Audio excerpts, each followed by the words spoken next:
శ్రీ మహాగణాధిపతయ నమ. ఐం మహాసరస్వత్యే నమ. శ్రీ లలితాంబికాదేవ్యే నమ. ఈ అమావాస్య అంటే వైశాఖ అమావాస్య అనేటువంటిది వస్తూ ఉన్నది. ఎప్పుడు 27వ తారీఖు మంగళవారము. సూర్యుడు ఉదయించినప్పుడు ఏ తిథి అయితే ఉందో అదే మనకు ప్రామాణికము అనేటువంటిది మనకు తెలుస్తూ ఉన్నది. అందువలన ఏమిటి దీని యొక్క ప్రాధాన్యత అంటే ఎన్నో రకాల ఉపయోగాలు ఉన్నాయి మన జీవితానికి. ఏమేమి ఉపయోగాలు ఉన్నాయో నేను చెబుతాను. వాటి వలన ఏమి పరిహారాలు చేసుకుంటే మీకు మేలవుతుందో సూక్ష్మముగా అతి తక్కువలో పరిహారాలు చేసుకుంటే మీకు మేలు జరుగుతుందో కూడా నేను తెలియజేస్తాను. అసలు ఈ మంగళవారము కృత్తికా నక్షత్రం అంటే కార్తికేయుడి యొక్క నక్షత్రముతో సంపూర్ణమవుతూ ఉన్నది. అంటే మనకు నక్షత్రేష్టి అని ఉంటుంది. మనకు 27 నక్షత్రాలు అశ్విని, భరణి, కృత్తిక, రోహిణి, మృగశిర, ఆర్ద్ర, పునర్వసు, పుష్యమి, ఆశ్లేష, మఖ, బుబ్బ, ఉత్తర, హస్త, చిత్త, స్వాతి, విశాఖ, అనురాధ, జ్యేష్ఠ, మూల, పూర్వాషాఢ, ఉత్తరాషాఢ, శ్రవణం, ధనిష్ట, శతభిషం, పూర్వాభాద్ర, ఉత్తరాభాద్ర, రేవతి. ఇలా 27 నక్షత్రాలలో మనకు నక్షత్రేష్టి అని పండితులకు ప్రారంభమయ్యేటువంటిది దేనితో అంటే కృత్తికా నక్షత్రముతో ప్రారంభమవుతున్నది. అగ్నిన్నః పాదకృత్తికాః నక్షత్రం దేవమింద్రియం అని ప్రారంభమవుతూ ఉన్నది. అంటే ప్రారంభము కృత్తికా నక్షత్రముతో అవుతుంది. కాబట్టి ఈ కృత్తికా నక్షత్రము కార్తికేయుడికి సంబంధించినది, పైగా మంగళవారము అనేటువంటిది మనము గ్రహించాలి. ఆ పైన మనకు మామూలుగా ఏమిటి అంటే అమావాస్య మంగళవారము అనేటువంటి రోజు గనక మనకు ఏమేమి చేసుకుంటే మేలవుతుంది, ఎన్నో కోరికలు ఉంటాయి. ఏమిటి, వివాహము ఆలస్యమవుతుంది దేనివల్ల అనడానికి, ఏం పరిహారం చేసుకుంటే మేలు జరుగుతుంది అని, లేదా సంతానము కలగనటువంటి వాళ్లకు సంతాన యోగము కోసము, ఉద్యోగము రావాల్సినటువంటి వాళ్లకు ఉద్యోగానికి, మనస్సు ప్రశాంతత, ఇంట్లో ప్రశాంతత ఏర్పడాలి గృహములో అంటే ఏమి చెయ్యాలి, భార్యాభర్తల యొక్క అన్యోన్యత తక్కువైనటువంటి వాళ్ళ యొక్క పరిస్థితి ఏమిటి, అలాగే ధనము రావాల్సినటువంటిది ఏమిటి, రుణము తీర్చుకోవాలి అంటే ధనము రావాలి. ఆ రుణము తీరాలంటేనే వస్తేనే కదా.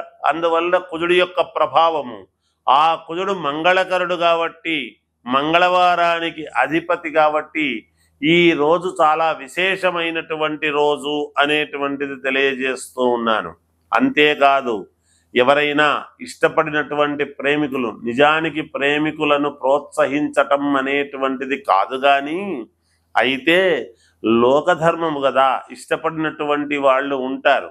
వాళ్లకు ఏదో చిన్న చిన్న పొరపక్షాలు వచ్చి నీవు నేను అని అనుకునేటువంటి వాళ్ళు దూరమైనటువంటి వాళ్లకు కానీ, ఇలా భూముల యొక్క తగాదాలు ఏదైనా ఉంటే కానీ, లేదా కోర్టుపరమైనటువంటి ఇబ్బందులు ఉంటే కానీ, లేదా ఇంకా ఏమిటంటే భూ క్రయ విక్రయాలు, మాకు ఈ భూమి అమ్ముడు పోవడము లేదు అనేటువంటి వాళ్ళు కానీ, లేదా మేము ఇల్లు కొనాలి, భూమి కొనాలి అని అనుకునేటువంటి వాళ్ళు కానీ, ఈరోజు మనస్సుతో, అందరికీ కూడా కావాల్సింది ఏమిటంటే చిత్తశుద్ధితో, మనస్సుతో, మనఃకారకుడైనటువంటి చంద్రుడికి ప్రాధాన్యత. ఎందుకు అంటే అక్కడ చంద్రుడు లేదు కదా, అమావాస్య కదా.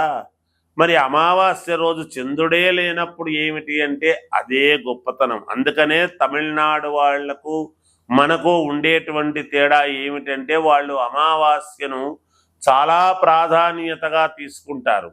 చంద్రుడి యొక్క అనుగ్రహము పరిపూర్ణముగా కలగడానికి ఈ అమావాస్య రోజు, మంగళవారం రోజు కుజుడి యొక్క అనుగ్రహము కలగటానికి మనకు మనస్సుతో ఏదైతే మన కోరికలు తీరాలి అని మనము చేసుకుంటామో అవి మైనస్సు ప్లస్ అవుతుంది. కాబట్టి మన మనస్సుతో అక్కడ చంద్రుడు పూర్ణముగా లేనటువంటి రోజు ఎప్పుడైతే మనము కోరికలు కోరుకుంటామో మరుసటి రోజు నుంచే పాడ్యం నుండి మళ్ళీ చంద్రుడు పూర్ణత్వం కావడానికి ప్రారంభమవుతుంది.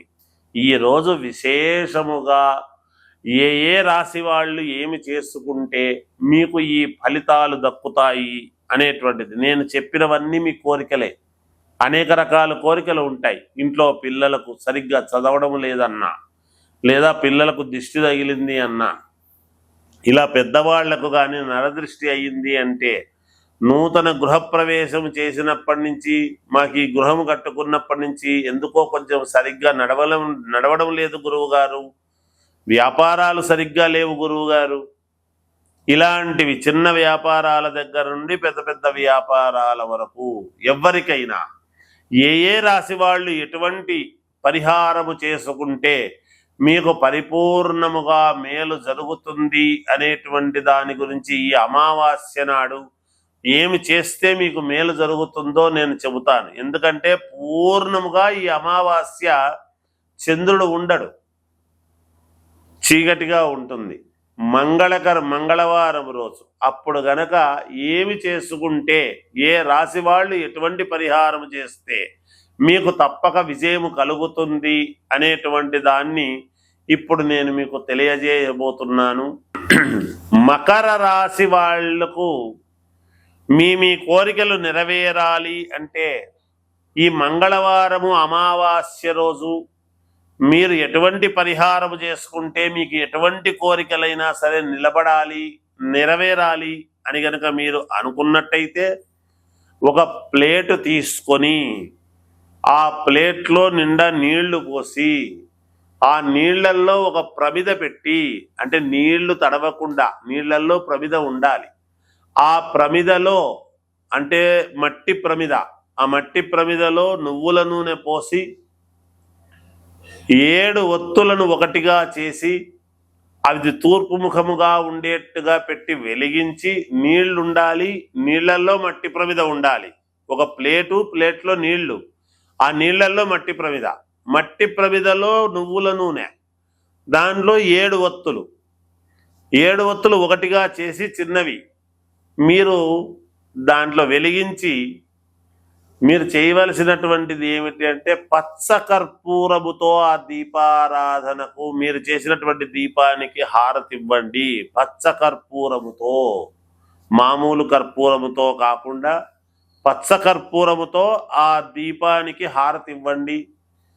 అది పక్కకు పెట్టిన తర్వాత దీపానికి పచ్చ కర్పూరముతో ఇచ్చినటువంటి హారతికి రెండిటికి నమస్కారము చేసుకొని పైకి లేయండి. మీ కోరికలు కోరుకొని మీకు జయం లభిస్తుంది గాక, జయోస్తు. అన్ని రాసుల వాళ్ళు కూడా నరదృష్టి చిన్నపిల్లలకు కానీ పెద్దవాళ్లకు కానీ, భర్త బయటికి పోయి వస్తే ఇంట్లో స్త్రీలు భర్త యొక్క శ్రేయస్సు కోరుకునేటువంటి వాళ్ళు కాబట్టి, ముందు ఇంటి యజమాని బాగుంటే అందరూ బాగుంటారు అనేటువంటిది ఉన్నది కాబట్టి, ఈ అమావాస్య రోజు మిట్ట మధ్యాహ్నమైన, సాయంకాలమైన, రాత్రి 9 గంటల లోపల ఎప్పుడైనా సరే మీరు చేయవలసినటువంటిది ఏమిటి అంటే దిష్టి తీయడం అనేటువంటిది ఒకటి ఉంటుంది. చిన్నపిల్లల కోసం మూర్ఖత్వము పోవటానికి, లేదా మగవాళ్ళు బయటికి పోయి ఇంటికి వచ్చిన తర్వాత వాళ్లకు దిష్టి పోవడానికి కానీ, లేదా మనకు నరదృష్టి అనేది ఉంటుంది, ఈ నరదృష్టి అనేటువంటిది దూరము కావడానికైనా మీరు దేంట్లో ఏమి చెయ్యాలి అంటే జనరల్గా అన్ని రాసుల వాళ్లకు పనికొచ్చేటువంటిది ఇది. ఇంకా షాపుల్లో కూడా మీకు వ్యాపారాలు బాగా జరగడం లేదు, చేయడం లేదు అనుకునేటువంటి వాళ్ళు కూడా ఆ గల్లా పెట్టెకు, ఆ షాపులోకి అడుగు పెట్టేటప్పుడు ముఖద్వారానికి కానీ ఈ పని చెయ్యవచ్చును. దిష్టి తీయడం అనేది ఏమిటి అంటే ఒక నల్లటి బట్ట, అందులో కొన్ని నల్ల నువ్వులు, దాంట్లో మీరు కాస్త ఉప్పు, ఒక 2 స్పూన్లు, అలాగే 200 గ్రాములు పచ్చకర్పూరము ఇందులో పెట్టుకోవడం.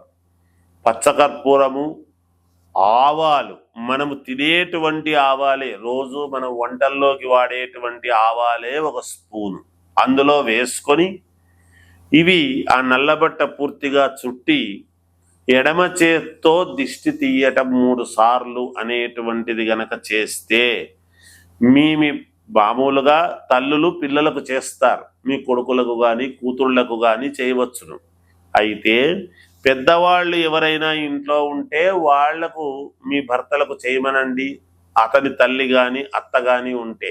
ఒకవేళ పెద్దవాళ్ళు ఎవరు లేరు గురువు గారు, భార్యాభర్తలము మేమే ఉన్నాము అన్నప్పుడు భార్య చేయవచ్చును పురుషుడికి భర్తకు. ఎందుకు అంటే ఒక్కొక్కసారి ఆమె తల్లి అవుతుంది, ఒక్కొక్కసారి ఆమె మంత్రి అవుతుంది, ఒక్కోసారి సలహాలు ఇచ్చేటువంటి ఆమె కూడా అవుతుంది. కాబట్టి మనకు చెప్పారు శాస్త్రంలో భోజ్యేషు మాత అని. అందుకని భర్త శ్రేయస్సు కోరుకునేటువంటిది కాబట్టి ఆమె ఎడమ చేత్తో తీసి పడేసి చేతులు శుభ్రముగా కడుక్కొని లోపలికి రావచ్చును. లేదా లోపలే చేస్తే కూడా లోపలికి వెళ్ళిన తర్వాత చేతులు కడుక్కుంటే చాలు, ఆమె అంతకంటే ఏమి లేదు, ఆమెకి ఏమీ అంటదుగాక. ఇది చేసి ఎవరూ తొక్కకుండా ఉండేటువంటి చోట చెత్త కుండీలో కానీ దేంట్లో అన్నా పడవేస్తే మీకు మేలు జరుగుతుంది అని తెలియజేస్తూ జయోస్తు.